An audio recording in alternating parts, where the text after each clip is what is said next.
राम जोहार जय हिंद। चलिए हमारा आज का जो विषय है प्रिवेंशन ऑफ डिसेबिलिटी। इसके पहले हमने बताया था काउज ऑफ डिसेबिलिटी और डिसेबिलिटी क्या है।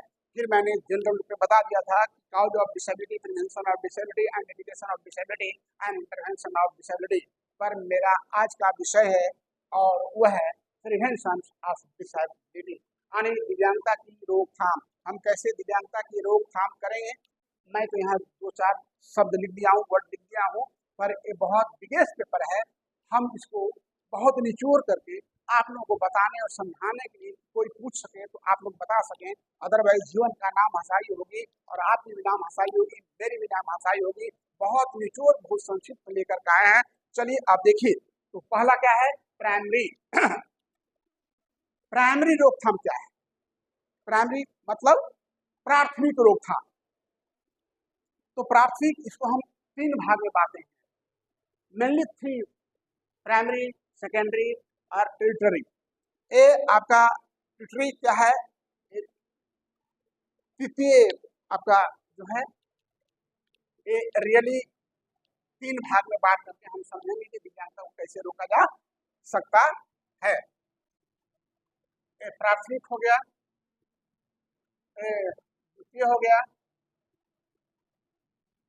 ये तृतीयक हो गया। रोकथाम,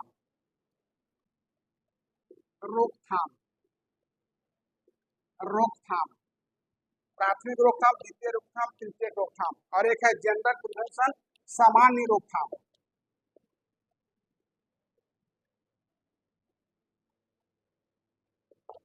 ठीक है, चलिए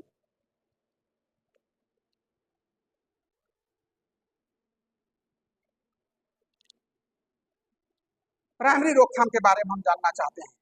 ये तीन तो मैंने बता दिया, primary prevention, secondary prevention and tertiary prevention, यानी प्राथमिक रोकथाम, द्वितीयक रोकथाम, तृतीयक रोकथाम। तो प्राथमिक रोकथाम क्या है, इसके बारे में हम जानते हैं। प्राथमिक रोकथाम जो है वो आपका पहला अनुवांशिक परामर्श। हम यह परामर्श लेंगे कहीं हमारा हेरिडिटी तो नहीं है, कि हमारा आने वाली पीढ़ी पहले में तो नहीं है, पूर्वज में तो नहीं है। और दूसरा टीकाकरण कार्यक्रम, जब माता प्रेग्नेंट होती है तो उसको टीकाकरण कराया जाता है। और प्रसवकालीन जब प्रसव होता है उस वक्त भी ध्यान रखने की आवश्यकता है, और प्रसव पूर्व और उसके बाद प्रसव देखरेख, यानी समझने की चीज है। फिर से इसको समझा देता हूँ। अनुवांशिक परामर्श, जेनेटिक काउंसलिंग, हम जेनेटिक काउंसलिंग कराएंगे कि हमारे पूर्वज में तो ऐसा कोई जेनेटिक डिजॉर्डर नहीं है जिसके कारण हमारे आने वालों में दिव्यांगता पैदा हो सकती है। दूसरा टीकाकरण कार्यक्रम, माँ जब प्रेग्नेंट होती है ना, तो उसमें उनको कुछ टीकाकरण कार्यक्रम डॉक्टर के द्वारा दिया जाता है, ताकि अन्य टाइप की कोई बीमारी ना, इंफेक्शन ना हो सके। प्रसव पूर्व का कारण, मैंने काउज ऑफ डिसेबिलिटी बताया था। प्रसव पूर्व का कारण दो चार कारण मैं अभी बता देता हूँ। उसमें जैसे है आपका डॉक्टर का, चिकित्सक का सलाह नहीं लेना, या कहीं प्रेग्नेंट अवस्था में एक्सीडेंट करना, कोई हादसा सुनाई पड़ जाना, इन्फेक्शनल डिजीज, सो मेनी। मैं तो पूर्व में बता चुका हूँ, दोहराना ठीक नहीं है। दोहराने से ऐसा होगा कि एक ही चीज को बार बार हम बताते रहेंगे, हम आगे नहीं बढ़ पाएंगे। दूसरा है प्रसवकालीन। प्रसवकालीन क्या क्या समस्याएं होती है आप लोगों को बताया गया है, पुनः दो चार बता देता हूँ। मान लिया फॉर्सेप डिलीवरी होता हो, इंस्ट्रूमेंट डिलीवरी होता हो, या फिर जो है any problem in at the time of birth, low weight हो, हाई वेट हो, तो इसमें भी रहता है दिव्यांग बच्चा होने का। तो हम प्रयास करेंगे ऐसी हादसा न हो, ताकि दिव्यांगता को ज्यादा से ज्यादा रोका जा सके। आगे प्रसव उत्तर देखभाल, बच्चा जब जन्म लेता है तो चाइल्ड केयर करके मैं आप लोगों को बताऊंगा आगे, तो उसमें डिटेल्स बता देंगे कि बच्चा जब जन्म लेता है उसको कैसे देख रेख किया जाता है। हम अगले क्लास में बताए भी हैं। वैसे ही मेरा यूट्यूब अनिल सिंह में जाइए तो आपको मिल जाएगा, चाइल्ड केयर करके आप देख सकते हैं। उसमें है बच्चा जब जन्म लेता है तो क्या क्या सावधानियां बरतनी पड़ती है। तो ये सावधानियां हम रखेंगे ताकि हमारा बच्चा दिव्यांग नहीं होगा। यानी मेन रूप से कहा जाए तो यह जो प्राइमरी प्रिवेंशन है, प्राथमिक रोकथाम है, वह प्राथमिक रोकथाम दिव्यांगता के प्रकटीकरण की रोकथाम, यानी गर्भावस्था के रोकना है। यानी कहने का मतलब हुआ जो प्राथमिक रोकथाम है किस समय का है? प्रसव पूर्व का, जब माता प्रेग्नेंट होती है तब का। अंडरस्टैंड? आगे चलिए, सेकेंड में क्या है? सेकेंड आपका है सेकेंडरी द्वितीयक रोकथाम।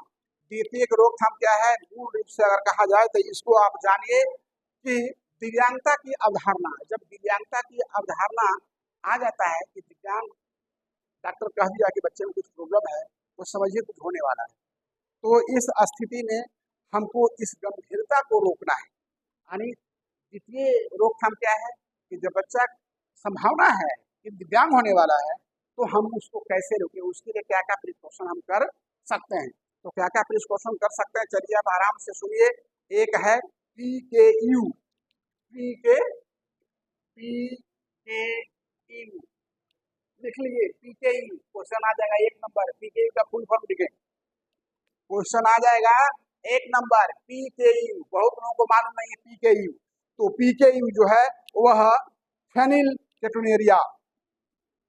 तो हम इसको ढंग से समझेंगे, जानेंगे, इस पर डिटेल से PKU क्या है इसके बारे में आपको हम बाद में बताएंगे, लेकिन यह भी एक कारण है, हम इसका निदान डॉक्टर से संपर्क करके करेंगे ताकि बच्चा दिव्यांग न हो। PKU इसका फुल फॉर्म होता है फेनिलकेटोनुरिया। और दूसरा क्या है? Amino acid urea, amino acid urea. इसको भी जो है हम चिकित्सक से संपर्क कर करके हम ये कराएंगे ताकि बच्चा दिव्यांग होने से रुक सके। इसके बाद हाइपोथायराइडिज्म, ये सारी समस्याएं बच्चों में होने वाला है, जिसके चलते हम इसको रोक सकते हैं अपने चिकित्सक से संपर्क करके। थैलेसीमिया, इसको भी रोका जा सकता है। Thalassaemia comes in the category of disability under the RPWD Act दिसंबर 2016।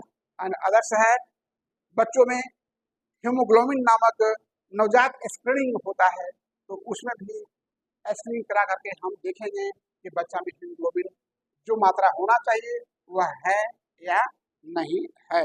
इसके बाद जन्मजात में ही, जन्म से ही बच्चों को किसी के हृदय का प्रॉब्लम होता है, किसी का फेफड़ा में छेद होता है, ऐसे बच्चे सुनते होंगे। डाउन सिंड्रोम बच्चों में, कई बच्चों मैंने देखा है उसका छेद है फेफड़ा में, छेद है, ऐसे होते हैं। उसके बाद कितने बच्चे ऐसे जन्मते हैं जो हाइयर पैलेट नहीं रहता है, लोअर पैलेट नहीं रहता है, उसका लिप्स भी कटा है ना, तालु कटा हुआ रहता है, विजृंभ रहता है ना, तो ऐसे बच्चे होते हैं। तो इन सभी बच्चों को भी हम अपने चिकित्सक से संपर्क और सलाह और राय भी करके हम रोक सकते हैं। तो यह हमारा कौन सा रोकथाम हुआ? यह हमारा द्वितीय रोकथाम हुआ। मैंने कुछ इसमें टेक्निकल वर्ड का यूटिलाइज किया है, जैसे PKU, एमिनो एसिड यूरिया और हाइपोथायराइडिज्म। तो ये सारी चीजें को जो है हम आगे इस पर विस्तृत से चर्चा करेंगे। अभी आप इतना ही जाने कि इसमें क्या क्या हम सलाह लेकर के दिव्यांगता को रोक सकते हैं। आगे तीसरा क्या है? जैसे अगले बार भी मैंने बताया था कि कुछ टॉपिक ऐसा है, कुछ टॉपिक पर अगर हम चल जाएंगे तो हमारा जो हम पढ़ करके आए हैं, जो हम समझ करके आए हैं, या जो हम आपको आज बताना चाह रहे हैं वो हम नहीं दे पाएंगे, वो अधूरा रह जाएगा। तो इसीलिए हम आगे निकल रहे हैं। अब ये देखिए आपका थर्ड है, तीसरा है प्रिवेंशन। प्रिवेंशन का मतलब होता है तृतीयक रोकथाम। तृतीयक रोकथाम क्या है इसके बारे में जानिए। तो तृतीयक रोकथाम जब बच्चा जन्म ले लेता है, और बच्चा जन्म लेने के बाद जब उसमें दिव्यांगता पूर्ण रूप से नजर आ जाता है, तब हम क्या करते हैं, उसको ये तृतीयक रोकथाम का कार्यक्रम हम चलाते हैं। और तृतीयक रोकथाम में मूल रूप से इसका मुख्य उद्देश्य यह है कि मौजूदा किसी प्रकार का जो विकार है, दिव्यांगता है, उसके प्रभाव को कम करना। यानी क्या करना है, जो दिव्यांगता है उसको कम करना है। दिव्यांगता तो भाई ये कंडीशन है, ये ठीक होने वाला है नहीं, तो हम तो ठीक कर नहीं सकते हैं, नॉट केरेबल, बट इसको हम क्या कर सकते हैं, सुधार कर सकते हैं। तो हम थर्ड क्या है कि अब तो दिव्यांगता हो गई, हमको इसको एक्सेप्ट करना होगा, और एक्सेप्ट करने के बाद इसको हमको क्या करना होगा, हमको इसको सुधार की दिशा में कार्य करना होगा।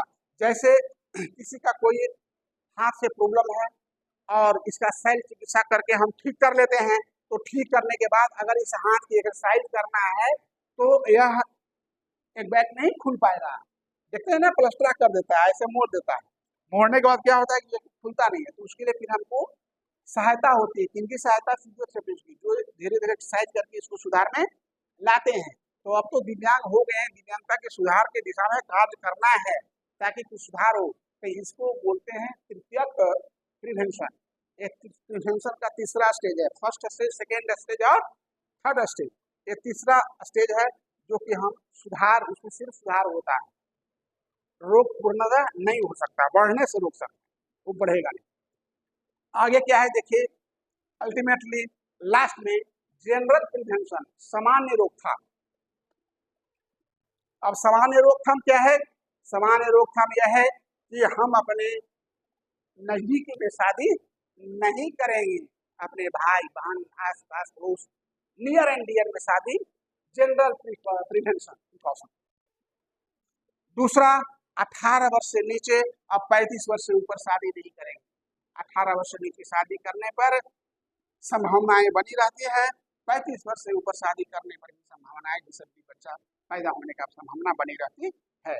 इसके बाद हम जब भी माता पिता बच्चा पैदा करने की इच्छुक हो या गर्भाधान करना माता चाहती हो, तो सबसे पहले चिकित्सक से राय लेनी चाहिए। क्यों चिकित्सक से राय लेनी चाहिए?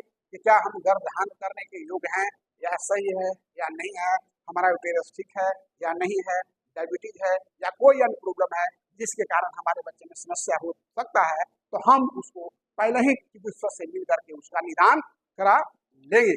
इसके बाद मैंने आपको बताया है 3 चीज जो आप जानते हैं। पहला, प्रीनेटल, नियोनेटल,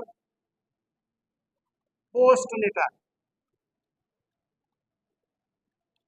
मैंने 2 दिन पूर्व पढ़ाया था प्रीनेटल, नियोनेटल, पोस्टनेटल।